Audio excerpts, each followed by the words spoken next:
with the Lil Durk murder for hire trial coming up, man, you know it's about to be foul city. So in today's video, we're not looking at a single issue in Lil Durk's case. Not the charges, not the evidence, but what happened behind the scenes while the case was moving forward. Specifically, when the government learned about the violent threats tied to this case and when the defense was finally told, because timing matters. Timing determines whether judges were deciding detention, danger, and courtroom procedure with information the defense didn't have access to. The filer argues that those decisions were already made before disclosure ever happened, and that's where the problem starts. This video is about how that argument works, what it forces the court to confront, and why the remedy being asked for is far more serious than people realize. We're going to walk through it step by step, but you have to understand the sequence first, because once you see the timeline, the rest of the case reads very different. Because at the end of the day, we already know the feds play dirty. But this right here, y'all always know. It always get exposed, man. Seti Names, your favorite hood lawyer, bro. Make sure y'all hit that like button real quick. All right, cool. Let's get into it. The players at hand, Drew, Marissa, Jonathan, and Christy, right? All right, so here we go. United States District Court, Central District of California. United States plaintiff versus defendant Banks. Defendant Banks replied to government's opposition to joint motion to disqualify and dismiss indictment. We already know TBD means what? To be determined. Defendant Durk Banks, DeAndre Dontrell Wilson, David Brian Lindsay, and Asa Houston, by and through their respective counsel, hereby files this reply to the government's opposition to joint motion to disqualify and dismiss indictment. Defendants request a hearing on the matter. This joint reply is based on the attached memorandum of exhibits, the files, and records in this case, and any other evidence or argument that the court may permit. Respectfully submitted. Y'all getting everybody's name right here. Notice of motion. Defendant Durk Banks, DeAndre Dontrell Wilson, David Brian Lindsay, and Asa Houston, by the respective undersigned counsel, file a joint motion to disqualify under 28 U.S.C. 455, dismiss indictment, vacate scheduling order, reopen pretrial hearings, and for an evidentiary hearing on November 13, 2025, docket number 290. The government filed its opposition on December 8, 2025, docket 319. The defendants hereby filed this reply to the government's opposition. Bam! Y'all want to make some free money? Hit free cash. Yep, hit that QR code right there. Hit free cash. Play hundreds of games. Get on that platform. Win some money. How? Just play these dang games. Once y'all play the games, win your money. They're not selling you content. They're not selling you info. They're not selling you any doggone thing. Just click right there or tap the link in the description. And buddy, let me tell you, you're going to get your money on. It's holiday season, ain't it? So, man, I know a lot of y'all just scrolling, playing your games. Why not get paid to do the same thing? Hundreds of games to choose from. Click right here to see if your favorite is in there. Other than that, let's get back to the content. But the way this opposition is going to read, it's going to read completely different than previous oppositions. And some will say will be favorable. Some will say, man, Durk is wasting his money. But all in all, you do have to admit, well, you don't have to admit, but consider the fact that is, if it was you, I think a lot of people look at this and go, it was shit, I wouldn't be doing it. Yes, you would. If you had the money, yes, you would. Some of you guys, if y'all had money, you would pay people to lie just to make your point. You may say some BS like, yeah, I actually didn't do it, and there were tons of witnesses. Knowing good and well your ass did it, but you'll hire like 20 people. So some of y'all spare me this shit. Y'all would go completely evil with money. Don't laugh. I know it's your ass. Anyways, let's get back into it. Wrote a memorandum of points and authorities. The government's opposition, although it visibly bristles with indignation and incredulity, is blatantly lacking as to one important issue. The question that they refuse to answer, barely even acknowledge, leaves a dark, gaping hole in a response that should deeply concern the court. The question is, why not just tell the defense? Why did they withhold this information for 7 months? Why did they secret away the fact that the assigned magistrate judge had been subjected to multiple threatening messages, even when they knew that the judge, well, that same judge would be presiding over subsequent hearings? Why not give the defense a heads up? Why not give the defense a heads up when the assigned lead prosecutor to the case also received a threatening phone call just days before they presented to the grand jury on the second superseding indictment. The lack of a direct response to any of these questions is glaring. The government references this issue without providing justification and only from a defensive posture. Defendants cite no rule, statute, or case showing a clear basis in fact and law that the prosecutors in this case committed any misconduct by deciding to disclose the threats on October 1st, 2025. The government disclosed the threats when they became relevant to the case, i.e., when the government relied on the threats in support of this motion for an anonymous jury, docket number 319 at 12. When the government becomes aware of credible death threats directed at a presiding judge or lead prosecutor in a pending criminal case, it has an affirmative duty as an officer of the court to disclose that information to the defense before pretrial hearings, especially substantive ones dealing with the accused's liberty, even where the magistrate judge personally received the threats. Undisclosed threats against a judicial officer create an objective appearance of impartiality, concern that the defendants are entitled to raise and litigate contemporaneously because due process protects not only against actual bias, but against procedures that undermine public confidence in judicial neutrality. See Young versus U.S. By withholding notice of threats while litigating detention and other pretrial matters, the government deprived defendants of the opportunity to seek recusal or other protective relief at the moment judicial discretion was exercised, a structural due process violation that cannot be cured after the fact. Lifeberg versus Health Services.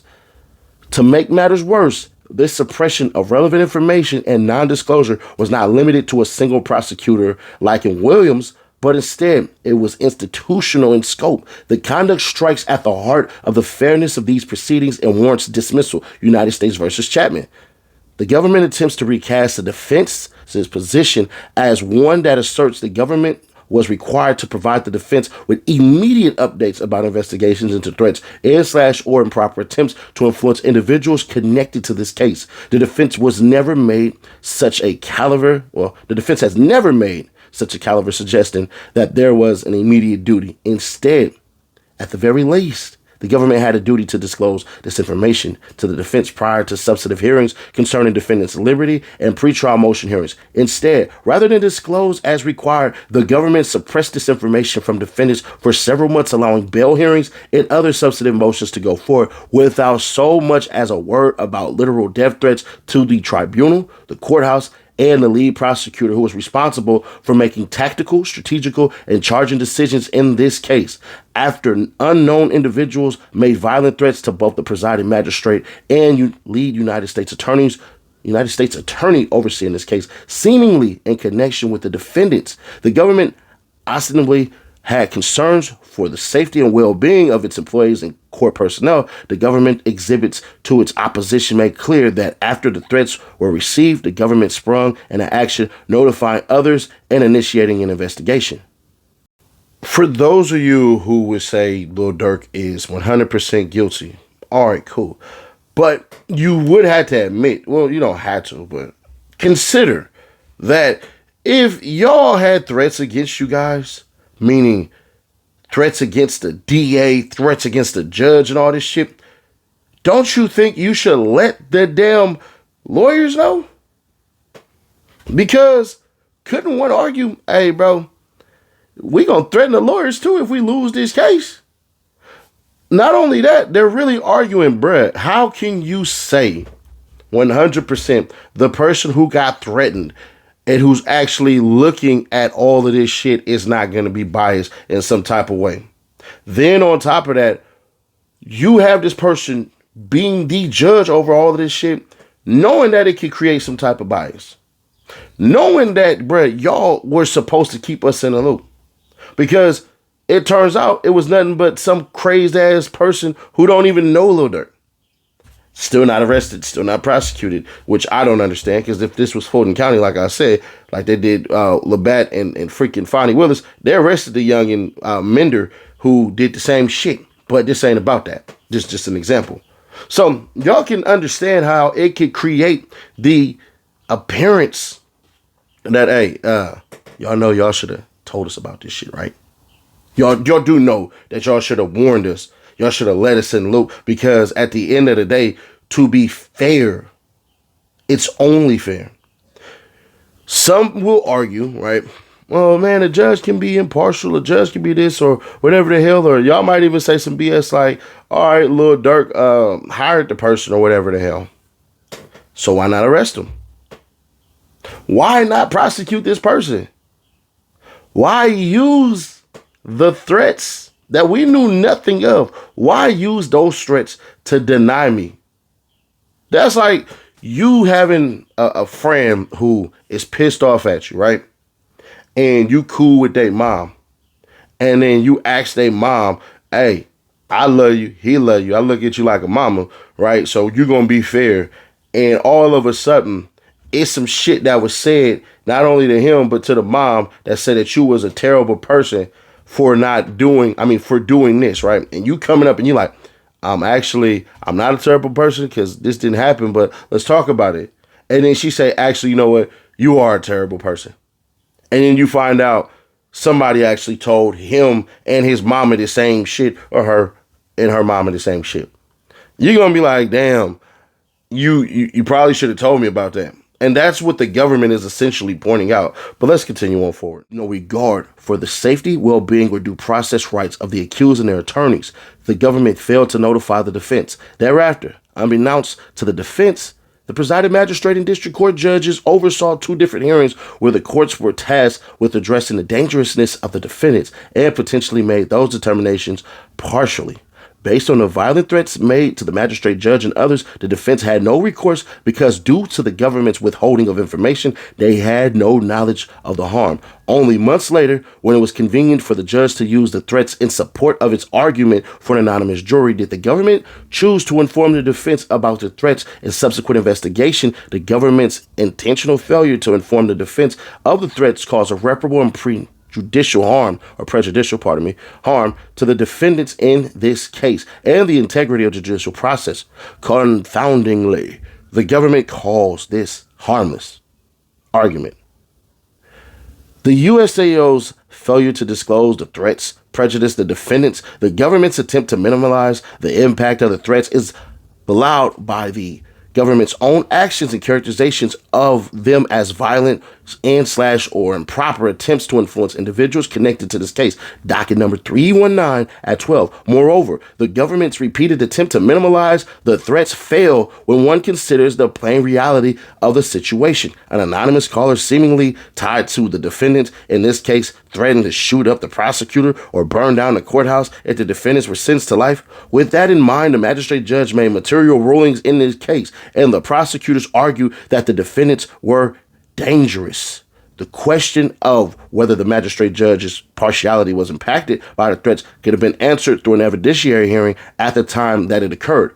But due to the government's withholding of information, the defense was unable to raise the issue when it mattered. The defense was also prevented from making tactical and strategic decisions about seeking recusal or disqualification of the court at the time, or counsel at the time. While the government suggests that there is no basis to conclude that the court failed to evaluate its ethical duties under Section 455 throughout this case, it has not been found that the court did in fact evaluate those obligations or consider its own impartiality, because defendants were never able to raise the issue at the proper time. Docket 319 at 13. The government, by its own argument, highlights precisely the rub. Questions have been raised due to the outside influences creating the possibility of a conflict. However, there is no record in this case that resolves those questions favorably or otherwise. The government is satisfied by their hypothetical might have happened or even probably happened scenario, but assumptions don't protect against constitutional violations.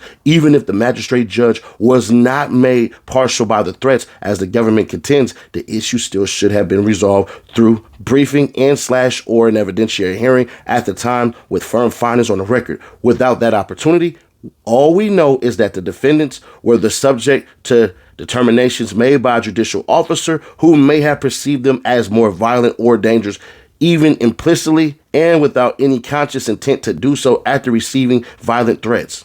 Once again, you received violent threats. You were threatened. You were treated like this. You were treated like that. So one would assume one would imagine that if you're the person getting threatened, you're the person going through this shit, you wouldn't subconsciously say. In the example I used in the prior clip, I should have said it this way. Imagine if somebody came up to you and said, all right, you're a terrible person. And next thing you know, your friend believes you're a terrible person because somebody told you that they were a terrible person because they got a phone call that said you were a terrible person. And that person who told, not only your friend, told your mama too, and then they said that you're a terrible person. So I had to clear that one up because I know some people are like, this is not the same thing. Well, I know the lawyers that I know going to definitely, yeah. Anyways, in the government's 15-page response, it refuses to directly acknowledge and attempts to minimize the reality that it intentionally withheld relevant information from the defense, a fact that cannot be denied. The government is avoiding all responsibility for its own failures in hopes this court will similarly close its eyes to the irreparable harm done to the defendants. At the very least, the prosecutors overseeing this case should be disqualified. Shit. Damn. Man, take off. Dismissal of the indictment is warranted and appropriate under this court's supervisory powers. The government admits it plainly. This court has supervisory powers to dismiss an indictment when dismissal is warranted. Docket 319 and 14. A district court may dismiss an indictment under its inherent supervisory powers. 1. To implement a remedy for the violation of a recognized statutory or constitutional right. 2. To preserve judicial integrity by ensuring that a conviction rests on appropriate considerations, validity before a jury. And 3, to deter future illegal conduct, United States versus Bundy. The court's exercise of its supervisory powers protects the integrity of the federal courts and prevents making the courts themselves accomplices in willful disobedience of law. A district court can dismiss an indictment even if the court does not rise to the level of a due process violation. But when the investigatory or prosecutorial process has violated a federal constitutional or statutory right and no lesser remedial action is available. United States versus Vera Moreno. And the government's failure to inform the defense of violent threats constitutes flagrant misbehavior, resulting in substantial prejudice to the defendants. United States versus Kearns. United States versus Jacobs. No other remedy exists to right the wrong that has been done to the defendants in this case. The indictment should be dismissed. It's the tainted meat theory. It's the one bad apple spoils the bunch. And they're basically saying, nah, bro, the whole entire batch is spoiled. Throw this shit out, bro. Y'all have to. We recited certain cases and all this stuff. And I find it interesting that they use Chapman again after the government used Chapman, but they're saying, oh, no, hold on. Y'all said that for one person. It actually is not just one person. It's more than that. Which Chapman argues one individual. And we're saying multiple. So it's not one person who's been, quote unquote, compromised, who's been threatened, who's been sullied. No, it's a bevy of you goddamn people. And y'all lied. But the conclusion of this, boy, an evidentiary hearing is required. The government suggests that there are no facts in dispute after disputing the facts that the defendant raised in their motion. At the very least, the question of whether or not the magistrate judge was impermissibly biased when she made her rulings on May 8th and May 14th, 2025, warrants an evidentiary hearing. Additionally, the question of whether the government had ex parte communications with the court and to what extent those communications were substantive or material to this case must be explored. Conclusion. The defendants in this case are charged with serious crimes for which they face potential life sentences. The integrity of the prosecution and the judicial process is of utmost importance in order to safeguard the defendant's constitutional rights to due process. The government has failed in ways that undeniably prejudice the defendants and potentially cause the validity and fairness of these proceedings to be undermined. For the foregoing reasons, the court should at least hold an evidentiary hearing on the violations alleged in defendant's joint motion, whether this court should disqualify the United States Attorney's Office for the Central District of California from prosecuting this case and should dismiss the current indictment against defendants. What they're arguing is this: either dismiss the case or let's thug it out in front of the judge so I can bash you, I can use my evidence, you gonna bash me, you gonna use the evidence. I think it's worth a shot. But not only that, fluster the hell out of the prosecution and put it on the freaking, what's the name? Put it on the judges. Bruh, judge, you got to check your bias because honestly, this all works for an appeal. It just does. It 100% works for a goddamn appeal. If Lil Durk loses this case, which I don't expect him to lose, but if he did lose this case, this sets up for a perfect appeal. The whole entire damn courthouse is compromised. Y'all should have, and they should have, basically said, you know what? I did get threatened. It is possible. It does look like that. And since y'all claim that this is a national case and going to gain national spotlight, that you should 100% note and know that, bruh, we're coming out of here looking like, yeah, we sabotage this shit. You're already trying to put the fear in the jurors that, oh, we got to put masks on you guys and hide your name tags and let not anybody know where you work at, because if you do, God forbid, you gonna die. But I will say this, and this will be another video that will drop. The feds ain't wrong about withholding evidence. There's a big ass story that's about to drop that we're gonna drop today. And I'm gonna tell you right now, brother, this shit ain't good. It is not good. But it's already court filings and all that. So I can hear people, oh, why are you doing this shit? Bruh, it's already done. It's already done, bro. So 6-7. But yeah, does it work though? I don't think they throw it out. I don't. But I damn sure know any lawyer worth they salt definitely gonna make sure that this is in the records.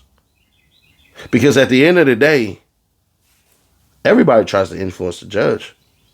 Prosecution is doing it right now. Judge, remember, you were threatened just like we was threatened, homie. You see how dangerous these cats are? And the defense looking like, what the hell are you talking about? Nigga, we didn't know this shit.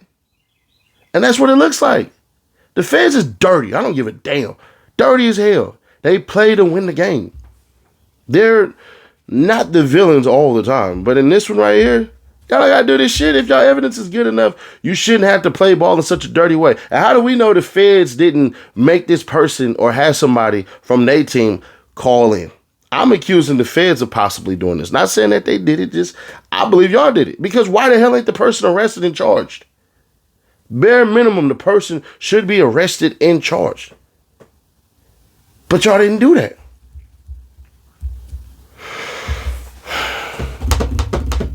Oh, it was a super fan. It was a shut up, man. I ain't hearing that shit.